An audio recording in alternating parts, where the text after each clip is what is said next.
ದಾವಣಗೆರೆಯಲ್ಲಿ ನಡೀತಿರ್ತಕ್ಕಂಥ ಉಪಚುನಾವಣೆ ಬಹಿರಂಗ ಸಭೆಯಲ್ಲಿ ಚಿಕ್ಕಬಳ್ಳಾಪುರ ಶಾಸಕರಾದಂಥ ಪ್ರದೀಪ್ ಈಶ್ವರ್ ಅವರು ಒಂದು ಅಸಂಬದ್ಧವಾದಂಥ ಅನ್ಪಾರ್ಲಿಮೆಂಟರ್ ಶಬ್ದವನ್ನು ಉಪಯೋಗಿಸಿ ಬಿ ಜೆ ಪಿಯವರು ಅಯೋಗ್ಯರು, ಮುಟ್ಟಾಳರು, ಅಲ್ಪಸಂಖ್ಯಾತರ ಹಿತಕಾಯಿ ಅಂಥದ್ದು ಏಕೈಕ ಪಕ್ಷ ಅಂತ ಹೇಳಿದ್ರೆ ಕಾಂಗ್ರೆಸ್ ಪಕ್ಷ.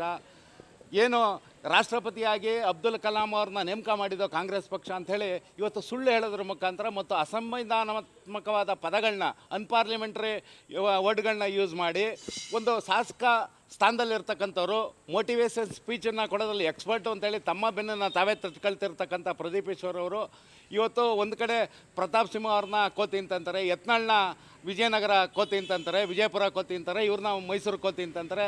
ಇವ್ರು ಏನು ಅಂತ ಅವರೇ ಹೇಳಬೇಕು. ಇವತ್ತು ಇಡೀ ಸದನದಲ್ಲಿ ಶಾಸಕರುಗಳಿಗೆ ಒಂದು ವ್ಯಾಕರಣದ ಪಾಠ ಮಾಡೋಂಥ ಸಿದ್ದರಾಮಯ್ಯನವರು ಬಹುವಚನ ಅಂದ್ರೇನು, ಏಕವಚನ ಅಂದ್ರೇನು, ಹರ್ಸೋಸ್ವರ ಅಂದ್ರೇನು, ದೀರ್ಘಸ್ವರ ಅಂದ್ರೇನು ಅಂತೇಳಿ ಸದನದಲ್ಲಿ ಪಾಠ ಮಾಡ್ತಾರೆ. ದಯವಿಟ್ಟು ಸಿದ್ದರಾಮಯ್ಯನವ್ರಿಗೆ ನಾವು ಮನವಿ ಮಾಡ್ತಾಯಿದ್ದೀವಿ, ತತ್ಕ್ಷಣಕ್ಕೆ ನೀವು ಮೋಟಿವೇಶನ್ ಸ್ಪೀಚ್ ಕೊಡ್ತಿರ್ತಕ್ಕಂಥ ಪ್ರದೀಪ್ ಈಶ್ವರ್ ಅವ್ರಿಗೆ 1 ಗಂಟೆ ಪಾಠ ಮಾಡಿ ಸ್ವಾಮಿ.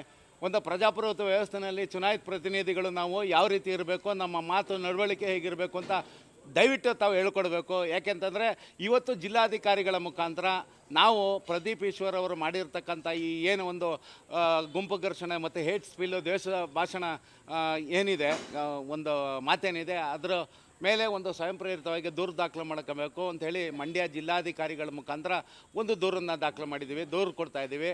ತತ್ಕ್ಷಣಕ್ಕೆ ಮುಖ್ಯ ಚುನಾವಣಾಧಿಕಾರಿಗಳು ವಿಧಾನಸಭಾ ಸ್ಪೀಕರ್ ಅವರಿಗೆ ಒಂದು ಪತ್ರವನ್ನು ಬರೆದು, ಯಾಕೆಂದರೆ ಮಾನಸಿಕ ಅಸಮತೋಲನ ಕಳ್ಕೊಂಡಿದ್ದಾರೆ ಇವರು ಮೆಂಟಲಾಗಿ ಸ್ಟೇಬಲ್ ಇದ್ದರೋ ಇಲ್ಲವೋ ಅಂಥೇಳಿ ನಮ್ಗೆ ಡೌಟ್ ಆಯ್ತಾ ಇದೆ. ಹಾಗಾಗಿ ಇವ್ರನ್ನ ನಿಮಾನ್ಸಲ್ಲಿ ಚಿಕಿತ್ಸೆಗೆ ಒಳಪಡಿಸಿ ಇವ್ರನ್ನ ಫಿಟ್ನೆಸ್ ಸರ್ಟಿಫಿಕೇಟ್ ತರೋವರೆಗೂ ಇವ್ರನ್ನ ಶಾಸಕ ಸ್ಥಾನದಿಂದ ಅಮಾನತು ಮಾಡಬೇಕು. ಮತ್ತು ಚುನಾವಣಾಧಿಕಾರಿಗಳು ಬಹಿರಂಗ ಸಭೆ ಏನಿದೆ ಆ ಸಭೆಗಳಲ್ಲಿ ಭಾಗವಹಿಸಬಾರ್ದು ಅಂಥೇಳಿ ಇವ್ರನ್ನ ದಾವಣಗೆರೆ ಜಿಲ್ಲೆಯಿಂದ ಗಡೀಪಾರು ಮಾಡಬೇಕು ಅಂತೇಳಿ ನಾನು ಒಂದು ಮನವಿಯನ್ನು ಮಾಡ್ತಾಯಿದ್ದೀವಿ. ಮತ್ತು ಸುಮೋಟೋ ಕೇಸನ್ನು ಚುನಾವಣಾ ಆಯೋಗ ಸ್ವಯಂ ಪ್ರೇರಿತವಾಗಿ ಇವ್ರ ಮೇಲೆ ಏನು ಒಂದು ದ್ವೇಷ ಭಾಷಣವನ್ನು ಮಾಡಿದ್ದಾರೆ, ಅಸಂಬದ್ಧ ಹೇಳಿಕೆಯನ್ನು ಅನ್ಪಾರ್ಲಿಮೆಂಟ್ರಿ ವರ್ಡ್ ಯೂಸ್ ಮಾಡಿದ್ದಾರೆ, ಅದ್ರ ಬಗ್ಗೆ ಒಂದು ಸ್ವಯಂ ಪ್ರೇರಿತವಾಗಿ ದೂರು ದಾಖಲೆ ಮಾಡ್ಕೊಂಡು ಕಾನೂನು ರೀತಿಯ ಕ್ರಮ ಕೈಗೊಳ್ಳಬೇಕು ಅಂತೇಳಿ ನಾವು ಮನವಿ ಮಾಡಿದ್ವಿ.